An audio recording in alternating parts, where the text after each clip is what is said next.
Okay, I am Dr. Heather Barfield, and I'm an adjunct professor of drama here at Austin Community College. And I'm going to be presenting Devising Theatre, Together and Apart, Innovating Multivocality in Performing Migrant Stories. And that was the title of my Fulbright award that I received in 2019, fall of 2019 until the spring of 2020. Right before COVID hit, actually. So this was, of course, at a time when we could gather, in which we could actually be in small, intimate workshop spaces in the theater, which, of course, we're missing greatly right now in my profession. So not to linger too long on that aspect, we're all going to come back into the theater very, very soon, I hope. But I did most of my work in with Aix-Marseille Université and in Marseille and in Aix-en-Provence, which are in the sort of southwest region of France. And they are some of the most beautiful places in the world, actually. And of course, Austin Community College was my academic sponsor here, along with Aix-Marseille Université and La Seine Compagnie Manessa. These were my local host friends and partners. La Maréchale, the Maison du Quartier, is basically a cultural center in an 18th century petit chateau is what they called them. OCM is an organization that helps mostly women that have been victims of trafficking of sorts who are migrants in France. And then Collectif Agir. I'm going to focus a lot more on Collectif Agir, which you can see on the bottom left. That's their logo. And Collectif Agir also is a migrant assistance organization, mostly volunteer run in Aix-en-Provence. And of course, I'm very, very grateful to be a Fulbright scholar and very grateful to have the support from the college here at ACC to help me do this work. So one of the major questions that we can think about as I present my work, my findings, and is in what ways can performance and arts-based research help global humanitarian efforts that are rooted in collaboration and ethical participation. And of course, one of the challenges that many of us who work with human beings have is the idea that with voluntary participants in particular, there's a lot of consent involved. There's a lot of perhaps safety measures that one has to put into place in order to be sure that everybody feels comfortable in that space. And I'm going to kind of talk a little bit about how this process worked for me in particular and for these various groups, but also just the great diversity of languages and bodies and voices and histories that were in one room during these workshops is quite profound. I mean, I was basically in mini global states every single workshop that I conducted with these participants. Now, what I'm showing here are actually, this is post returning back to the United States for me. So I have been also continuing the workshops with the Collectif Agir through all of these online methods, Zoom, I think I did Google Hangouts at one point. We tried them all in the very beginning. So these are all non-actors. Almost all of them are migrants. A couple of people are local from X, and they're doing some warm-up exercises. Just so you know, sort of place and space, my background is also in anthropology. That's what my undergraduate degree is in. So I think it's important to kind of give a little bit of space and place here. So on the upper left is in the Place de la Mairie. It's the kind of the main area in Aix. You could call it sort of the central gathering place, and that's one of the great sort of clock watchtowers there. As you can see, in the middle, that's the flag of Provence, and on the right, that's me in the Le Panier district in Marseille, which is well known to have many artists live in that region, especially graffiti artists have taken over in a way, and there's art everywhere on the walls in the Le Panier region in Marseille, which Just walking in that district alone, you can almost drink in the amount of cultural heritage significance, not only because Marseille is one of the oldest cities in all of Europe, having been founded as a Phoenician city in the ancient Greece, but through the centuries, it's a port town, and you have seen, you can see through the history books alone how many bodies have gone to the shores of Marseille over the centuries and centuries. And many times, yet again, this would be something that I would see in my workshops, all of the different voices and bodies. And then here's an image on the bottom right of that very port, that they have built the city around. And then I did bring my son with me, which I think is a significant thing to remark upon, because as a Fulbright scholar, many people bring their families, and I had to go kind of as a single parent, if you will, because my partner was here in the United States working. So my son enrolled in a French school, so I have a whole other section that I'm not going to present on about what it means to have an American middle schooler join in a French public education environment. And in his experience alone, it could probably be another entire lecture. So moving on, what was my objective? My objective in the project was to create a collaborative, creative, theatrical, arts-based research project that focuses on the migrants in and around Aix-en-Provence, and in partnership with those organizations that I mentioned before. Arts-based research basically is a way of saying, hey, we are doing art that perhaps doesn't have the same kind of data analytics that you would have if you were perhaps studying microbes under a microscope in a controlled lab space. We have to analyze our data based on qualitative measures as opposed to quantitative measures. And how you go about doing that can be quite vast, and there are still many questions about how to go about doing these reporting data sets, et cetera. But I think that for me in particular, the research speaks for itself through the participants' continued engagement. And then later on, as I continue to write about this research and engage in relationships with these groups, with these participants, I will have a clear picture on the methodology that I will continue to use throughout my career. So here's just the websites of Collectif Agir and OCM, and the main issues that come up with the migrants I was working with was asylum-seeking status. That was the big issue, I should say. How do they get asylum in France? The competition is very high. It takes a very long time to get your 10-year visa stay in France. Is a very difficult process. They have to undergo something called credible fear interviews, similar to what we have in the United States. And this process, from a performance studies scholar perspective, which is what I am as a performance studies scholar, it's a performance in and of itself. So how do I help with the skills that I have as a trained director, theatrician, if you will, dramatist? How can I help these migrants who are seeking a better way of life through the techniques of theater, improvisation, voice, movement, song? Well, I'm not the only one doing this work, but this work is still on the fringe, if you will, in that many of these types of organizations and NGOs are working with social workers or psychologists or therapists, and I'm somewhere over here, right, and perhaps even an art therapy land that is focusing most of our intention on helping to create community through active, joyful participation. And I'm not going to go too much into the psychology around this. Again, this is very new research, but for me.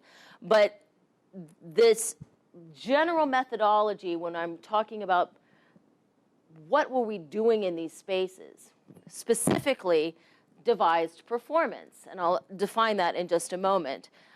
Storytelling, Applied theater, which is a term that we use in the theater world a lot, that has its own historiography that Augusto Boal used in his Theater of the Oppressed, and et cetera. Self-reflexive ethnography, in other words, participants were encouraged to evoke their own memories, their own stories, and reflect upon it by mirroring it to each other, sharing their experiences and then mirroring it back. And again, I have lots of fun examples to show you about all of this stuff. Oops, let me go back. And self-reflexive ethnography to evoke alternative modes of transformational healing and identity, and to interrogate cultural assimilation with these voluntary participants, which is very important to know. Nobody was paid to do any of this work. I mean, I was, of course, a Fulbright scholar that the US State Department helped me to engage in this work, but everybody here was here at their own will, at least to the best of my knowledge, and there was no compensatory measures in place, which in the future, I think I'd like to change that. Speaking of ethical participation, this is something that often is an issue when you're in an arts-based research program, that the funding for such things is always very, very tight. And the case that we have to make as artists about the value of what we're doing, it can be very difficult. And it is a lifelong struggle to let people know that this work matters and that it does change people's lives and hearts. And again, I'm going to prove it to you. So devised theater, what do I mean by devised? Again, what you're going to hear from me are, these terms are very, very common if you work in the theater world. If you don't, you might be scratching your head, just like if I were to use certain theater lighting terminology or whatever. So there's very technical terms, but I'll break it down very, very quickly. Devised theater usually means that there is not a playwright in the center of creating the theater piece, that in fact everybody in that group is creating this work, this performance. Devised theater could be considered creating performance in which the playwright is decentralized from the group's process of manifesting their consensual theatrical imaginary. In other words, they come up with these ideas, how they perform them, with prompts, if you will, from me as their facilitator, director, group enthusiast, if you will. And what you're seeing, these are images from the two different groups, from OCM and Collectif Agir. We use all the elements of the stage. What do I mean by that? Okay, so again, when you're learning theater, you break it down. You break down all of the elements. This is movement, right? So here I am moving. Everything is intentional, what I'm doing here in front of you. The movement itself is intentional. I have to train the performers, like the minute you turn your head on stage, that says something. The minute you raise your hand one way, that says something else. Like, so being able to communicate with gesture and movement alone is quite powerful. As Peter Brook, the well-known theater director, would often say, all it takes to make a piece of theater is an actor walking across a bare stage. And this is quite true, especially with non-actors who feel almost as if once you're on a stage, you have to do something wild and erratic, when my whole purpose was to actually make the theater space a comfortable space in which they realize the power of presence is enough. And again, these are with communities that are often used to kind of hiding, not wanting to be seen, not wanting to be out in the open, because they're l'étranger in a way. They're immigrants in a nation that perhaps is still not quite wanting them there to a certain extent. They are needing to assimilate into, in this case, into French society. And so how do they go about this in their everyday lives? They oftentimes, they don't want to speak out too much or complain too much, and just be grateful for what they have and be very humble. I offered them a space, not in any savior complex way. I don't mean to be too dramatic, even though that is my career in drama, but to be able to offer a space in which they could perhaps let some of that stuff go and explore who they are as they are. Okay, movement, an element of the stage. Music, sound, voice. How do you be heard on the stage? And I just tapped my microphone, so speaking of voice, I apologize, but I already have a very big voice. I know how to project my voice, but some people have to talk really softly and they don't know how to do that, right? So training folks on how to have confidence in their voice is part of this process as well, and how to use it on stage. Language. Not everybody spoke French. In fact, most of us did not speak French. There were usually in the room at least 5 different languages at the same time, and we're all trying to communicate what we're doing in that room. Properties, which means props, so a hat, right, which can be a prop or a costume, or perhaps a pen or a piece of paper or just a box on stage. All of these things can be used as tools for the stage. Of course, we all know about lighting and lighting design, placement, meaning where the bodies are in that space, angles, dimension, up, down, are you on the ground, are you squatting on the, right? So these are all things that I was building into these workshops so that they become really aware of the elements of the stage. My emphasis in all of this work was on the power of play.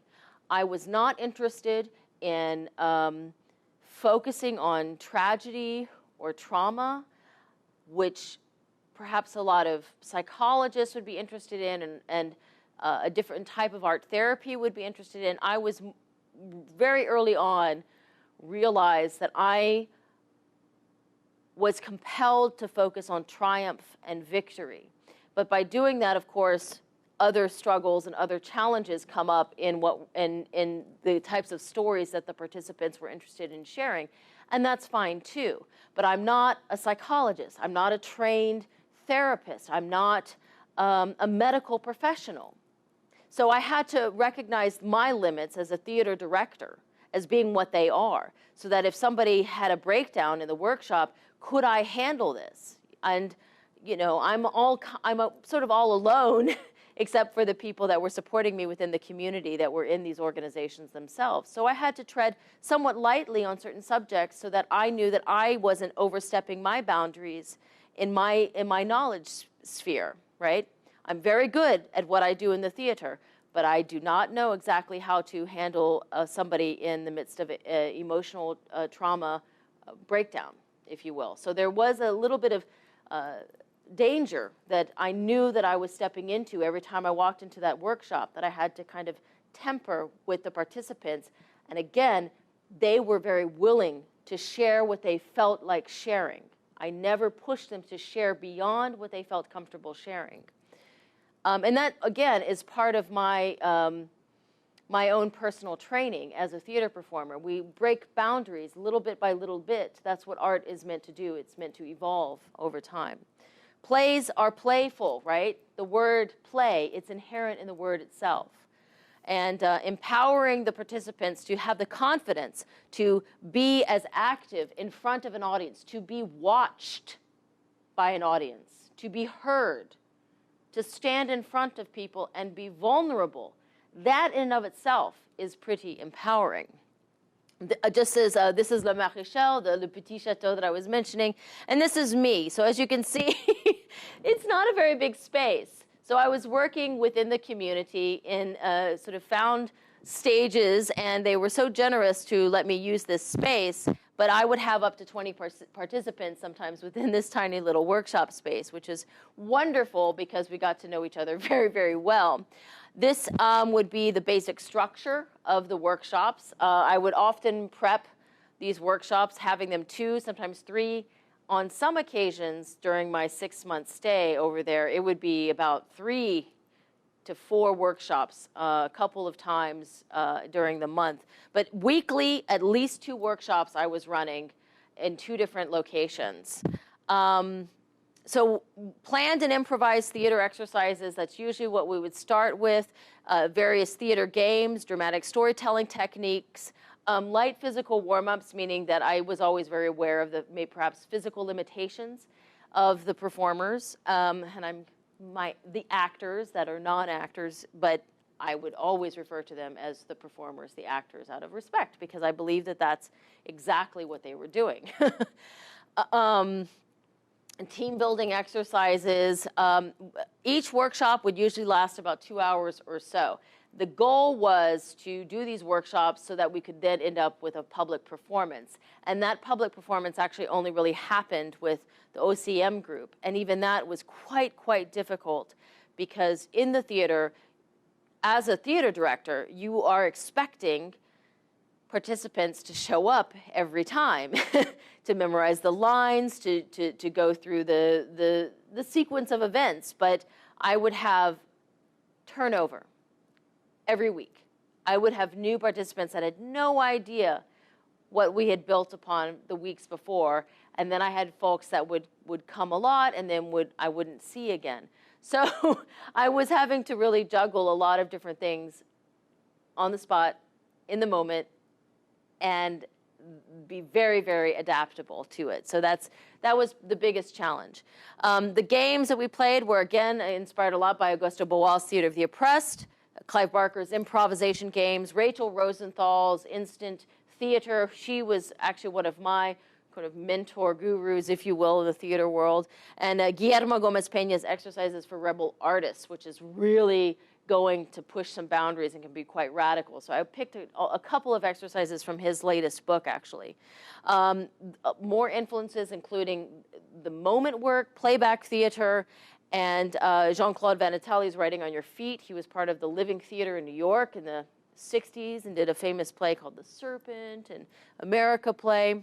And then Playback Theatre, which is this reflexive back and forth way of exchanging stories in which participants would show each other an interpretation of another performer's morning experience, if you will. And I'll explain that in just a second. Just some demographics. 8 participants would usually show up per week, per workshop. 4 participants that were coming directly from the Agir group per week, 3 participants per session with OCM. So, you know, it was a very seesaw kind of experience working with these groups. A lot of the female participants in Marseille with OCM also had families and jobs that they were juggling, and sometimes I would incorporate the children within the workshops to participate as well, which I had not anticipated before I got there. Sample of the regions of the participants would, you know, Lebanon, Turkey, Russia, Niger, Syria, Madagascar, Morocco, Algeria, France. I mean, you see already from that list, there's a lot of Francophone nations listed, but not all. Greece, England, Romania, Netherlands, Kenya, Venezuela, Sudan, Afghanistan, Chad, Italy. Did I have England in there? I had some yes, I have England in there too. So it was nice to have my English migrant, because she spoke better French than me. And so oftentimes there was this lovely back and forth collaborative communication happening. I'm not going to read through this gigantic list, but there's even more exercises. What I can do is I will demonstrate the top exercise. And right now I am speaking to a room full of thousands of you. No, not really. But there is a game called Zip, Zap, Zop, which is a great warm-up activity to get people loosened up, have them laughing, being goofy and silly. And the thing to remember when we're doing theater exercises, especially in the early ice-breaking stages, if you will, is to have everyone relax. And how do we relax quickly? Through laughter, right? We do breathing techniques in the beginning of the workshops, but we also do fun games, and games that fly really fast. So Zip Zap Zop is a pretty popular one. And it basically is, you need at least 3 people to really do it, but you could do it with 2. So 3 people, one participant says zip, and they point or they look at another participant. And when they do that, they go zip, then that other participant says zap to a different participant, zap, and then that participant says zop to another participant. And then you go around.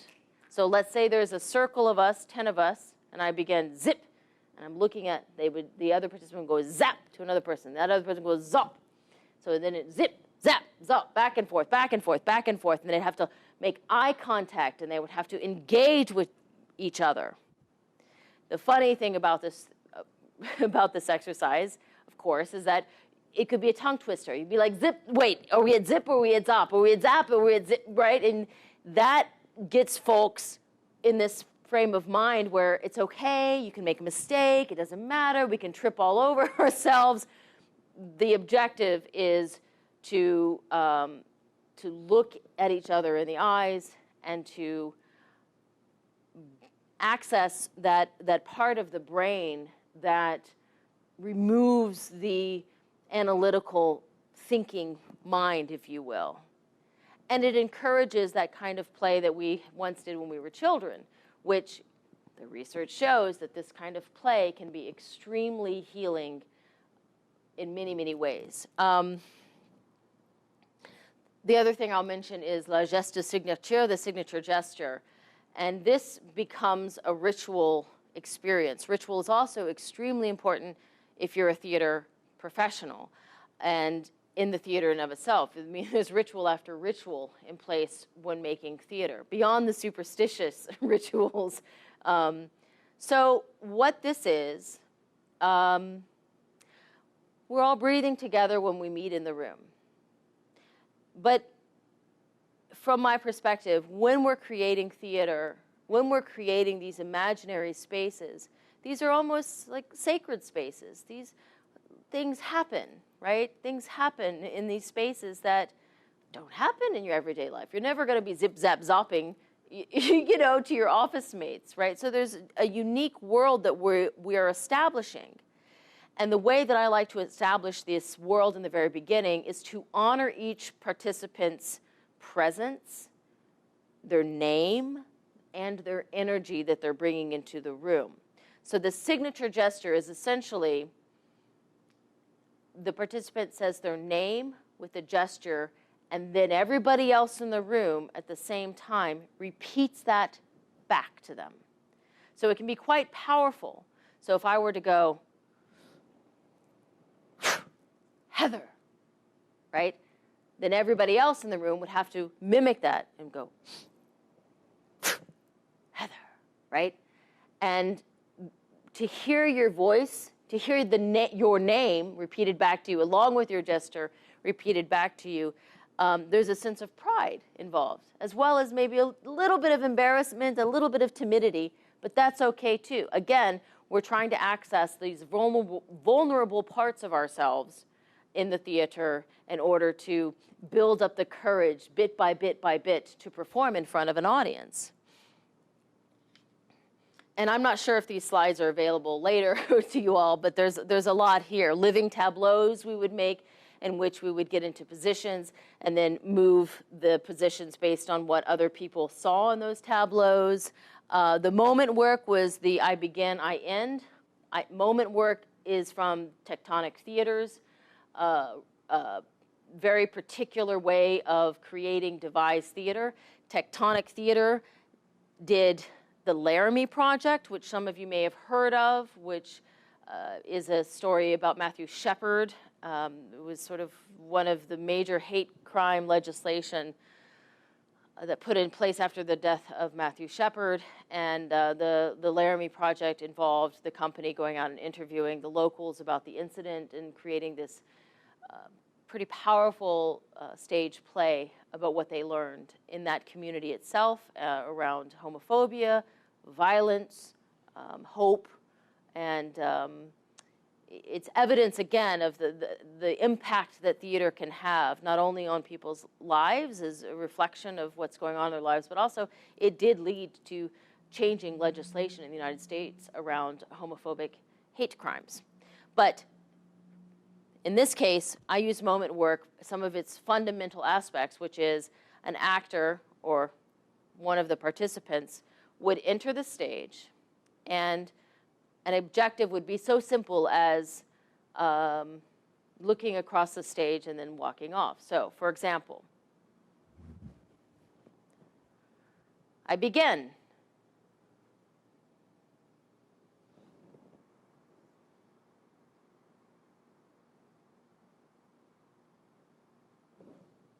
I end. So that moment, that scene is tiny. And then you build other performers into that, coming onto the stage. And they would say, I begin. And they would do something, and I end. And over time, the way that the mind works when you're watching as an audience member, stories start to develop. Me just looking up and away, what was I thinking about? Why was I, we cannot help but create stories as an audience. We cannot help it. It's in our DNA, if you will. Again, space and place. This is the tiny little strip mall office of the Collectif Agir. And these volunteers just have stacks and stacks of paperwork that they have to endure in order to help these migrants with their housing, finding employment, which of course they can't have until they've gone past a certain amount of bureaucratic paperwork, and it's very lengthy, and my heart goes out to them in many ways, but this is why, again, the motivation to really take some of the emotional burden off of these groups by engaging in activities like this can be very uplifting and create enthusiasm for the process, if you will. The Great Game of Power, this is the beginning of the workshops with the participants. So this would have been the first couple of weeks. This is using chairs and other objects to communicate a message, which of course later becomes into bodies communicating the message. The Great Game of Power is like the participants say a word, and they create that word using the chairs. They create a visual image of the word, for example, of patriotism. So this is him prepping what that word patriotism looks like. On the left, liberty, right? And this is somebody else constructing what liberty looks like with chairs. And after they construct the image with the chairs, everyone sits down in silence and looks at it. And then somebody else can then come up and change it to perhaps be even more specific, or what they think patience might look like. But I mean, if you look at this image here alone, you look at how these chairs are organized, I mean, patience, if you were to say, yes, we're representing patience with these chairs, yet the precarious angle that they're at, there's something that I think is very true, that it is. Abracadabra on the left, so I think she was trying to create like a cauldron type thing. But again, it's all up to the interpretation of the audience themselves. Sauvage or savage on the right? Education, and this is the participant setting up this particular, let me go back, I didn't mean to go so fast on that, but he's setting up, and of course it's a circle. This particular participant is from Chad, here's, we go into moment work, right? So in this image on the left, each participant walked into the stage one by one in their own time, and they would do I begin.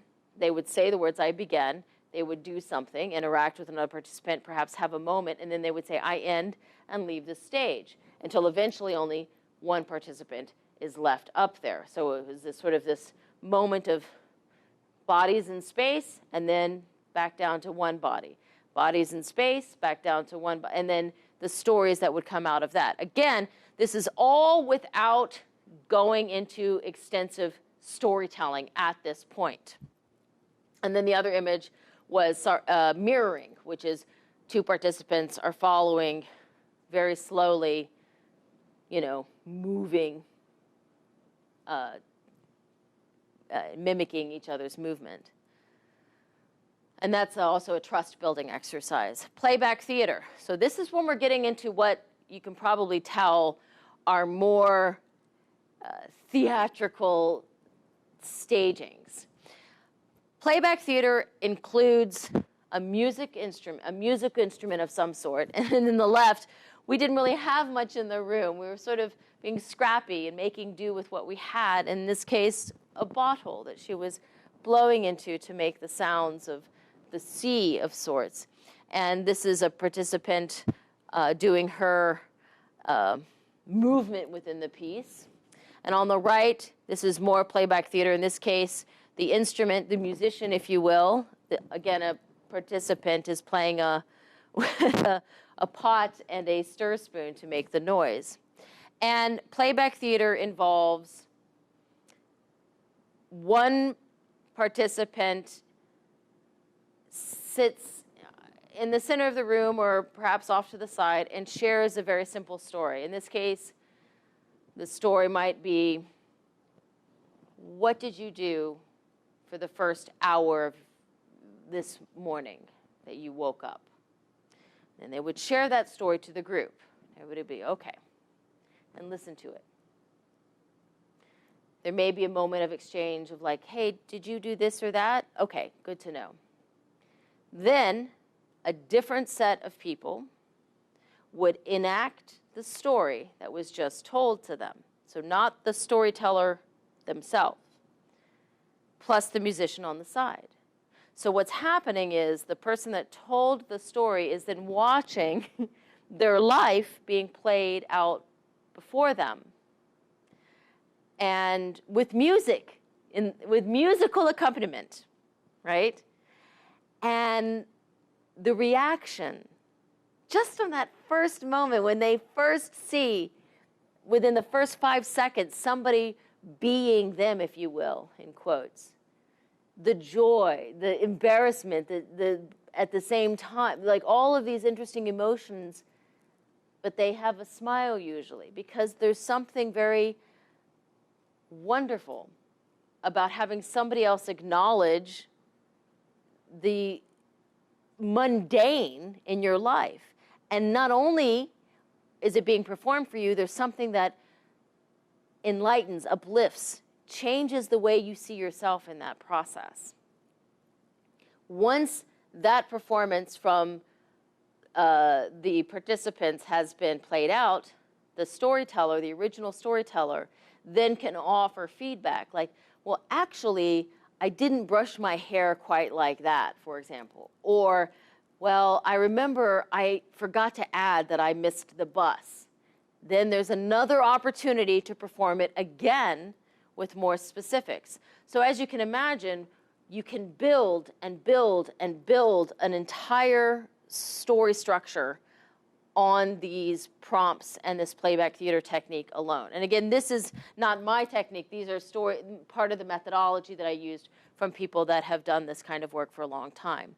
This triangle of emotional expression is something that I came up with the group, which is a variety of emotions, very specific joy, sadness, anger, right? Very general terms, but all three of them put on stage. And then this was just a way for the performers to extend themselves, quite literally, if you see on the left, right? Again, this is behavior that they wouldn't do in their everyday life, but they could really go out there. Increasing degrees of expression. So this would be, let's do excitement on the left. So the woman on the left would be at about 10% excitement. The woman in the middle, about 50. And the gentleman on the far left, well, that would be right here. And he was one of my favorite actors, non-actor participants. They would be at 100%, as big as they could go. And of course, this teaches dynamics of emotions in the theater, right? It's not just clowning around, although it seems like it, but there is, and clowning, by the way, is a fantastic profession, and I know lots of amazing clowns, and I was working with a clown a trained clown or clown en français in X as well. So you can see from their expressions alone, they're quite happy doing these exercises, but it took us a while to get there, not because of any challenges with the group, but just because they felt like they're not actors. They're like, I don't know how to act. I'm like, yes, you do. Yes, you do. Let me show you. So these are great ways to do this. OCM in Marseille, this is the space and place image again. So it used to be in this building. They've moved since. This is one of the participants holding up kind of a sign as part of her performance. Again, this is her bringing her child into the workshops, and her goal was to get 10 years, says Paulina, 10 ans, 10 years. That would be her asylum. It's a badge of freedom, essentially, to be able to earn that in France. These are my video. Okay. So I did this video as part of these two women that you're seeing here ended up being the only two women that were involved in the final public performance with the OCM group. And I created, with limited resources, a short video of that region in Marseille that I had mentioned before, the Le Panier district, in which I walked with the participants in that district. And I'm just going to go through it really quickly. I said I wouldn't talk during this, but I will just to let you know that this is a sort of a juxtaposition of the city of Marseille itself and some of the workshop activities that we were doing that I was talking about before.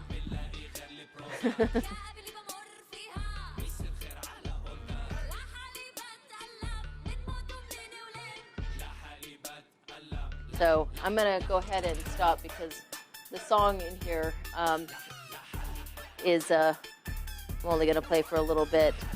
But as you can see, Marseille is an extremely eclectic city, and I felt like the combination of the graffiti with the extreme the extreme diversity of the group themselves, I thought was was something to mention. Image theater, this was more work. This is Augusto Boal work, and how we get to here. So this is fear on the left, triumph on the right.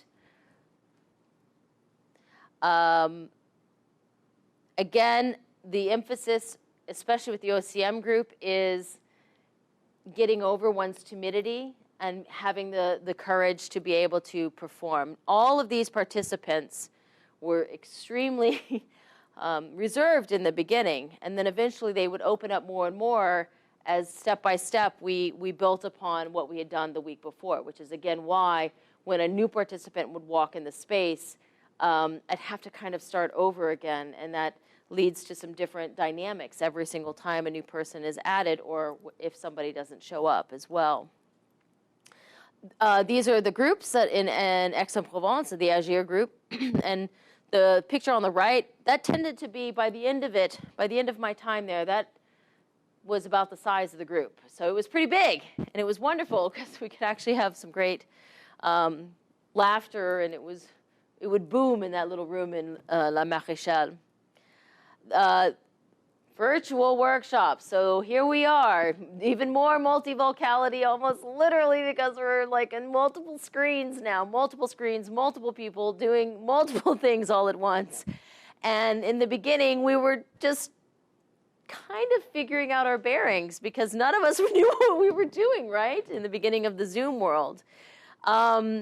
But this was right before the first major lockdown, and actually this was in between the first two lockdowns in France, which is why there's about 5 people in the room on the left. This was at one of the volunteers in X's, this is her apartment. And I would give them prompts, and I don't know if you can see me. I don't think you can see me on that screen, but I am in the background. Yes, so here I am doing mirroring exercises through the Zoom with the participant. And they're also doing various movement, warm-ups, etc. And this is just an example of us trying to synchronize performance through Zoom. Ensemble. 1, 2, 3, as I'm doing a countdown. Oui. It's very, very simple because it's best not to overcomplicate in the beginning.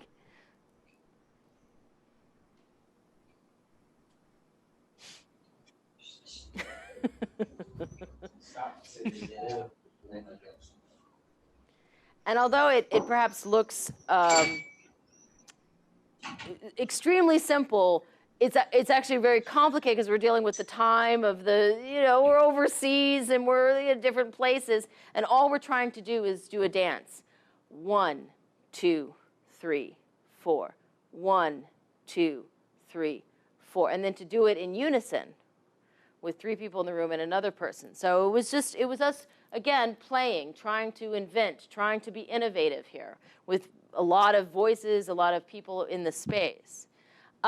This was just an excerpt from the virtual workshop schedule, which of course became a little bit different, and I had to adjust from what I had been doing in the actual face-to-face workshops.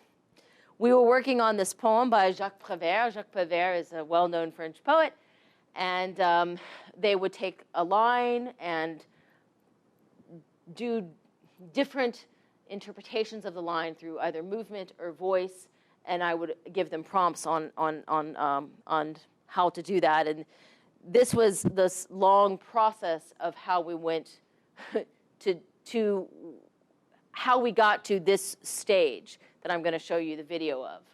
So they have to remember the line, then they will do the begin process, like I said before, begin, I end, etc.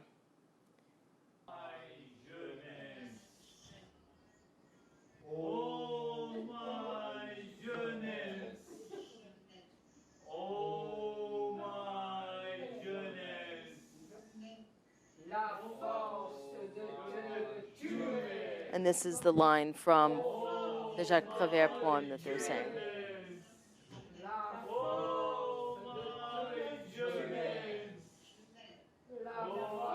And at this point, they're also learning how to play with the camera a little bit, too, which is interesting training.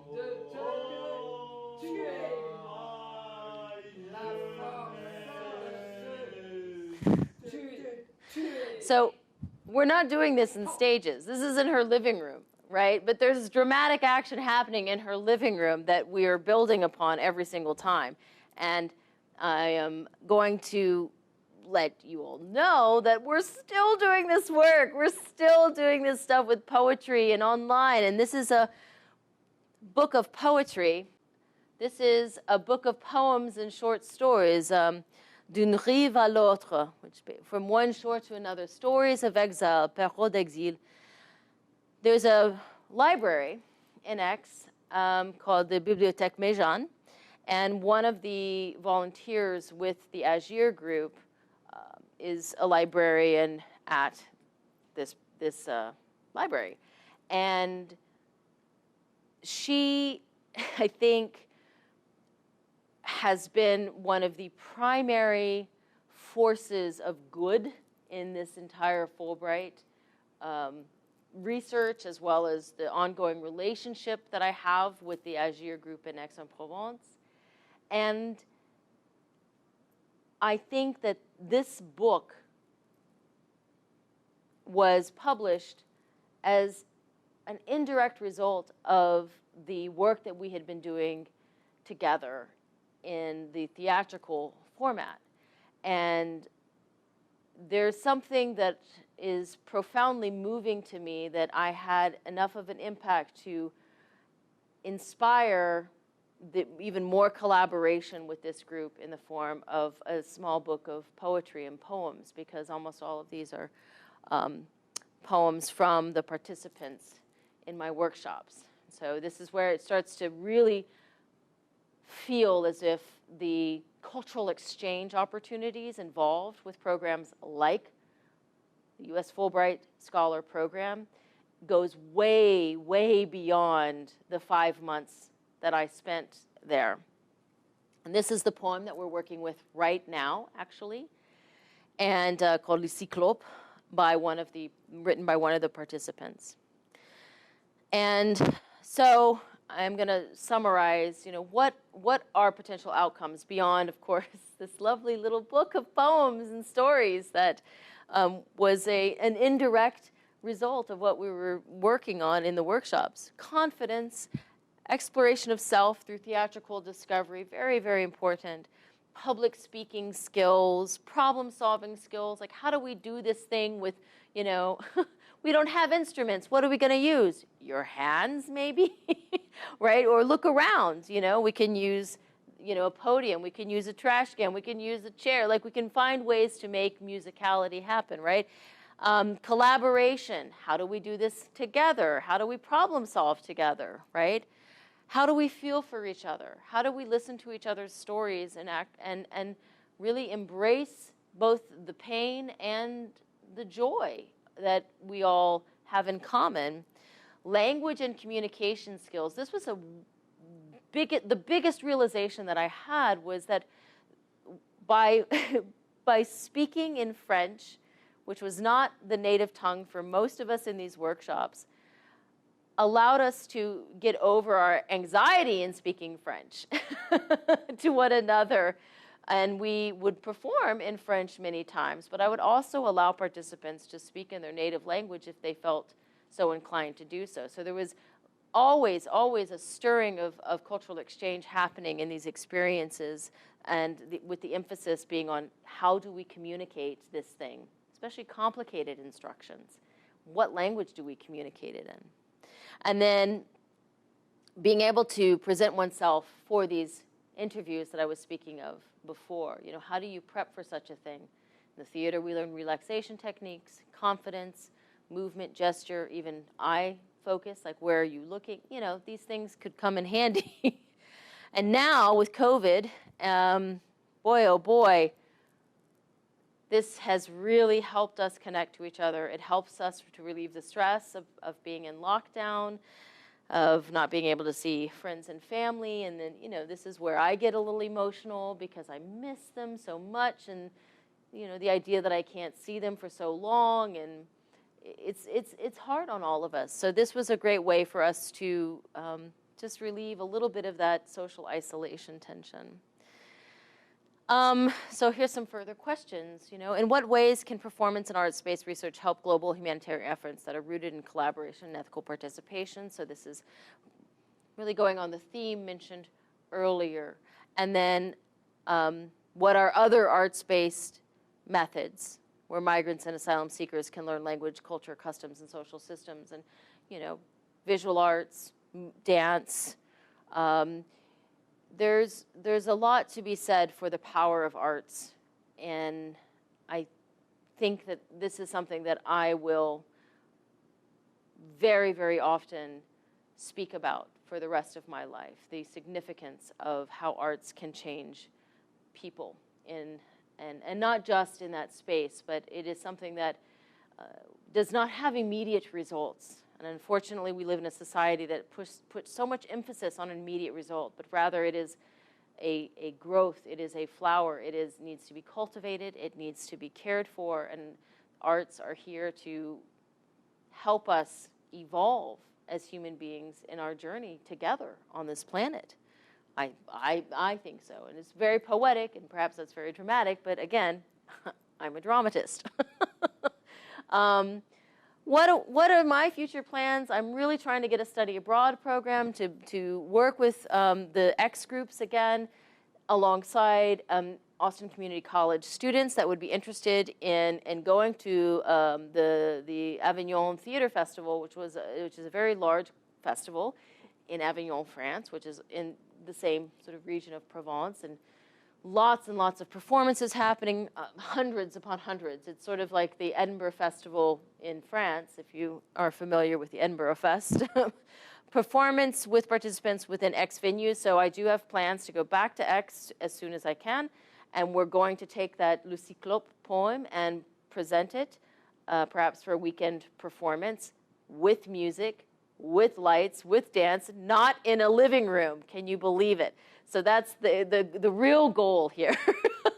And my hope is to continue these relationships with NGOs working not only in France, but here locally as well. And again, all of this has felt somewhat delayed because of COVID. And then I am working on journal publication and producing some research findings in a more academically formal aspect.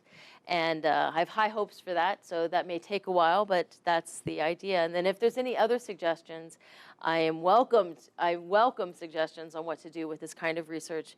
And I most certainly did not cover everything, but I'm really grateful to share this with you all, even if it's mostly to cameras and Mr. Hayden over here, who is my audience today. So if there are questions from anyone in the room, I am here to answer them. So thank you very, very much.